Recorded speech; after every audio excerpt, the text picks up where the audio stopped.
అత్యుత్తమర్యాం కులే లక్ష్యంగా నారాయణ. నమస్తే, welcome to I dream. నేను మీ యాంకర్ ప్రత్యూష.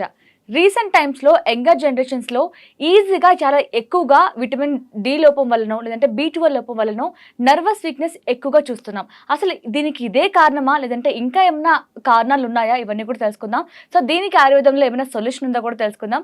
సో దీని గురించి క్లీన్ అండ్ క్లియర్గా ఎక్స్ప్లెయిన్ చేయడానికి ఈరోజు మనతో పాటు వంటింటి చిట్కాలకి కేర్ ఆఫ్ అడ్రస్ అయినటువంటి చిట్టిబొట్ల మధుసూదన్ శర్మ గారు మనతో పాటు ఉన్నారు. సో సార్తో మాట్లాడదాం, 10 నిమిషాలు తెలుసుకుందాం. నమస్తే సార్. నమస్తే. సో మనం స్టార్టింగ్లో మాట్లాడుకున్నట్లు రీసెంట్ టైమ్స్లో ఎక్కువగా యంగర్ జనరేషన్స్లో అంటే ఈజీగా 18కి బిలో ఉన్న వాళ్ళలో కూడా వస్తున్నాయి.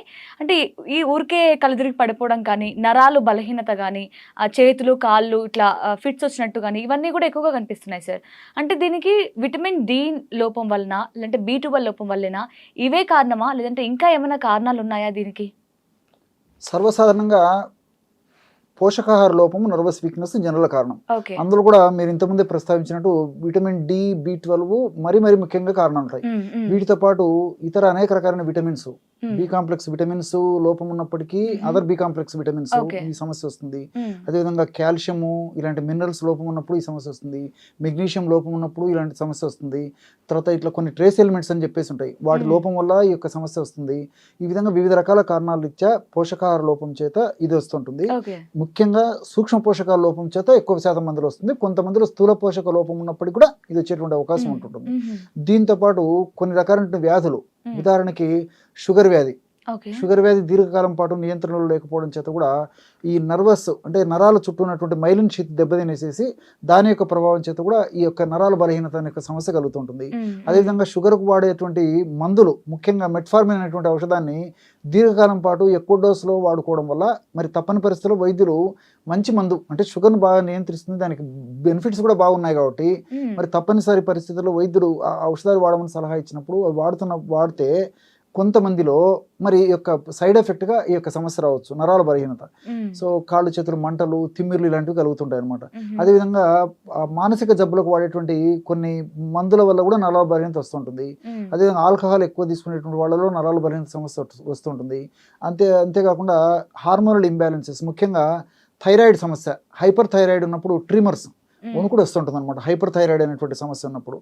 దీంతో పాటు హైపర్ థైరాయిడ్ ఉన్నప్పుడు కూడా స్తబ్దుగా, మజ్జుగా, డల్గా ఉండేటువంటి పరిస్థితి ఏర్పడుతుంది. ఇది కూడా ఓ రకంగా ఈ నరాల బలహీనత అనే చెప్పుకోవచ్చు అనమాట. ఇట్లా వివిధ రకాల కారణాల చేత నరాల బలహీనత వస్తూ ఉంటుంది. కొంతమందిలో ఎలాంటి స్పష్టమైన కారణం కూడా ఉండదు, మంచి ఆహారం తీసుకుంటుంటారు, అంటే వాళ్ళు మంచి ఆహారం అని భావిస్తుంటారు. Fast foods, junk foods, bakery foods. So 24 గంటల్లో దాదాపు ఓ 14 గంటలు 15 గంటలు నోరు ఆడిస్తూనే ఉంటారు అనమాట. ఆ కేటగిరీ కొంతమంది ఉంటారు, వాళ్ళు ఫీల్ అవుతుంటారు. కానీ అదంతా నరాల వీక్నెస్ కలిగించేటువంటి ఆహార పదార్థాలే కాబట్టి వాళ్ళు అనుకోవడం పోషకాహారమే, పోషకాలు కడుపు నిండే ఆహారం, కానీ ఆరోగ్యవంతమైన ఆహారం అయితే కాదండి.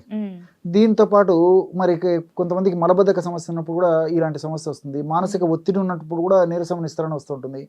ఈ కొంతమందిలో ఏ కారణం ఉండదు, ఆహారం బాగా తీసుకుంటుంటారు, అంటే ఇలాంటి ఆహారం తీసుకుంటుంటారు. అదేవిధంగా కొంతమంది మంచిగా నిద్రపోతుంటారు. సో ఉదయం నిద్రపోతారు, మధ్యాహ్నం నిద్రపోతారు, రాత్రి నిద్రపోతారు, లేదా ఉదయం బాగా నిద్రపోతుంటారు, మళ్ళీ రాత్రి పూట కూడా అదే పొద్దునప్పుడు కొంతమంది నిద్రపోతారు, లేకపోతే రాత్రి ఒక్కసారి నిద్రపోయినా ప్రశాంతంగా బాగా నిద్రపోతుంటారు. అయినా వీళ్ళకు బలహీనత, నీరసము, నిస్త్రాణ, అంతుబట్టిన అంత చికెన్ నీరసము, చేత కాకపోవడము, ఏ పని మీద ఆసక్తి లేకపోవడము, ఎగ్జాక్ట్లీ, తర్వాత ఏకాగ్రత లేకపోవడము, ఇలాంటివన్నీ కాళ్ళు చేతులు తిమ్మిర్లు, మంటలు, పోట్లు, సలుపులు, బాధలు, అసౌకర్యము, అదేవిధంగా ఏదో కూర్చున్నట్టు ఉండడము, కాళ్ళు చేతులు మొద్దుబారిపోయినట్టు ఉండడము, పిక్కలు నొప్పులుగా ఉండడము, తల భారంగా ఉండడము, ఒకటేమిటమ్మా ఇవన్నీ కూడా నర్వస్ వీక్నెస్ సమస్యలు. మరి దీనికి ఆయుర్వేదంలో ఏమైనా చిట్కాలు ఉన్నాయండి, చాలా చెప్తాను చూడండి, చాలా ఉన్నాయండి. అందరూ వాడుకోదగ్గ చక్కటి చిట్కా చెప్తాను. సో అశ్వగంధ చూర్ణం. అశ్వగంధ చూర్ణము ఈ నరాల వీక్నెస్ సంబంధించినటువంటి సమస్యల్లో ఏ కారణం వల్ల నరాల వీక్నెస్ ఈ లక్షణాలు ఉన్నప్పటికీ అశ్వగంధ చూర్ణం బాగా పనిచేస్తుంది. ఎందుకంటే అశ్వగంధ చూర్ణంలో కొన్ని రకాలైనటువంటి ఈ యొక్క కెమికల్స్, ఆల్కలైడ్స్ ఉంటాయి అన్నమాట. ఈ ఆల్కలైడ్స్ మైలిన్ షీత్ను బాగు చేసేస్తాయి. సో మైలిన్ షీత్ నరాల చుట్టూ ఉన్నట్టు మైలిన్ షీత్ డ్యామేజ్ కావడం వల్ల నీరసం వస్తూ ఉంటుంది. సో అశ్వగంధ చూర్ణం వాడుకోవడం వల్ల కొన్ని రకాలైనటువంటి ఈ యొక్క కెమికల్స్ విథనాలాయిడ్స్ ఇలాంటివన్నీ కూడా మైలిన్ షీత్ను మళ్ళీ ఏర్పాటు చేస్తాయి అన్నమాట. ఉన్నటువంటి మైలిన్ షీత్ ఆ యొక్క పొరను డ్యామేజ్ కాకుండా చేస్తాయి. అదేవిధంగా కొద్ది గొప్ప డ్యామేజ్ అయినప్పటికీ మళ్ళీ నూతన కొత్త సెల్ను తయారు చేసినప్పుడు మంచి మైలిన్ షీత్ తయారయ్యేట్టు చేస్తాయి. సో దానివల్ల ఈ సమస్యలు తగ్గిపోతాయి.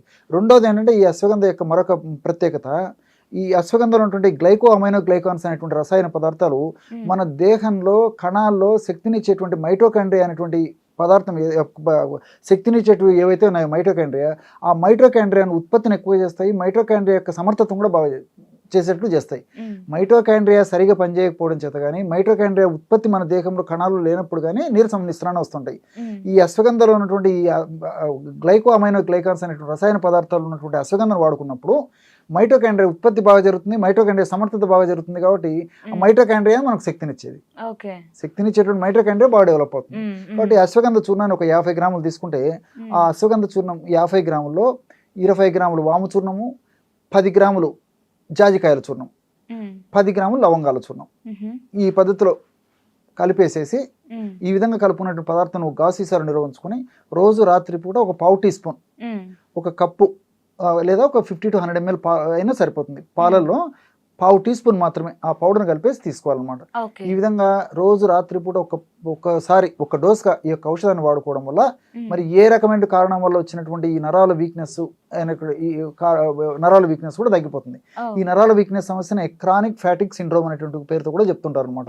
కాబట్టి వైద్యులు కూడా, వైద్య ప్రపంచం కూడా ఈ విధంగా మరి రోజుల తరబడి చాలా రోజుల నుంచి ఉన్నటువంటి ఈ యొక్క సమస్యని క్రానిక్ ఫ్యాటిక్ సిండ్రోమ్ అని చెప్పి చెప్తుంటారు అనమాట. ఈ యొక్క సమస్యకి అవగాహన లోపంతోనో తెలిసి తెలియకనో మరి కొంతమంది ఏం చేస్తారంటే ఏదో ఈ సమస్య వచ్చింది, ఏదో ఫ్రెండ్స్ చెప్పారను, పక్క వాళ్ళు చెప్పారను, తెలిసిన వాళ్ళు చెప్పారను, శ్రేయభిలాషులు చెప్పారను, రకరకాల విటమిన్స్, తర్వాత రకరకాల విటమిన్స్, మినరల్స్, సప్లిమెంట్స్ వాడుతుంటారు. కాబట్టి నిజంగా ఆ సమస్యకు వల్లనే ఆ సమస్య వస్తే తగ్గుతుంది, కానీ లేకపోతే దానివల్ల ఆశించిన ఫలితాలు కలగవు. ఒక్కొక్కసారి మరీ డోస్ ఎక్కువైతే దానివల్ల కూడా సైడ్ ఎఫెక్ట్స్ వచ్చే అవకాశం ఉంటుంటుంది. కాబట్టి మరి వైద్యుల సూచన మేరకు వాడుకోవడం మంచిది. అవి వాడుకుంటూ కూడా నేను చెప్పినట్టు ఔషధం ఇంకా సమర్థవంతంగా పనిచేస్తుంది. కాబట్టి అది ఏదైనా స్పెసిఫిక్గా కారణం ఉంటే అది వాడుకుంటూ కూడా, మరి కారణం ఉండనివ్వండి, స్పెసిఫిక్ కారణం స్పష్టంగా తెలిసినా తెలియకపోయినా నరాల వీక్నెస్ తగ్గించేందుకు నేను చెప్పినటువంటి ఔషధం అంటే మైటోకాండ్రియాని సమర్థవంతంగా పనిచేసేందుకు, అదేవిధంగా ఈ నరం చుట్టూ ఉన్నటువంటి ఈ యొక్క కణ కవచం పొర ఏదైతే ఉందో దాన్ని బాగా దృఢంగా గట్టిగా సమర్థవంతంగా పనిచేసేందుకు ఉపయోగపడేటువంటి ఈ యొక్క ఫార్ములా చాలా చక్కగా ఉపయోగపడుతుంది. దీంట్లో లవంగాలు అలాంటివి, అథవా జాజికాయ లాంటిది, వాము లాంటిది, ఇవన్నీ కూడా ఈ మైటోకాండ్రియా మీద ప్రత్యేకంగా పనిచేసి చక్కటి శక్తినిచ్చేందుకు ఇందులో ఉన్నటువంటి కెమికల్స్ కూడా ఉపయోగపడతాయండి. ఓకే, సో ఇందాక మీరు అన్నారు కదా సప్లిమెంట్స్ కూడా, అంటే ఈ నరాల వీక్నెస్ అనేది ఎలాంటి ప్రాబ్లమ్స్ వల్లైనా వస్తూ ఉంటుందని, కారణాలు ఏవైనా ఉంటాయని. బట్ ఆ కారణాలు బట్టి మనం సప్లిమెంట్స్ తీసుకోవాలి, లేదంటే రిజల్ట్ రాదు అని చెప్పారు. సేమ్ మరి దీనికి కూడా ఈ ఔషధం కూడా చాలా కారణాల వల్ల నరాల వీక్నెస్ వస్తూ ఉంటుంది. సో అన్ని కారణాల వల్ల వచ్చిన వాటికైనా మీకు యూజ్ అవుతుంది అంటారా? అవుతుందండి. ఎందుకంటే అందుకే వైద్యులు సూచించిన మేరకు ఆ ఔషధం వాడుకుంటూ కూడా నేను చెప్పింది కారణం ఏంటంటే మైటోకాండ్రియా సరిగ్గా ఇది కావడం లేదు. సో మైటోకాండ్రియా ఉత్పత్తిని పెంచుతుంది. కాబట్టి శక్తిజనక కేంద్రాలను ఎప్పుడైతే స్టిమ్యులేట్ చేస్తామో నేచురల్ గా ఏ కారణం వల్ల వచ్చినప్పటికీ ఆ కారణాలకు సంబంధించి చికిత్స తీసుకోవడం మరింత సమర్థవంతంగా త్వరగా పనిచేస్తుంది. కాబట్టి ఇది వాడుకోవడం వల్ల అడిషనల్ బెనిఫిట్స్ ఉంటాయి. Okay, nice sir, thank you so much. నమస్తే. And for more videos, please subscribe to iDream channel. Subscribe to iDream Media. Please subscribe to iDream. Please subscribe to iDream. Please subscribe iDream. And please subscribe to iDream. For more videos, subscribe to iDream. please like, share and subscribe to the channel. Congratulations, iDream. Subscribe to iDream. Subscribe to iDream.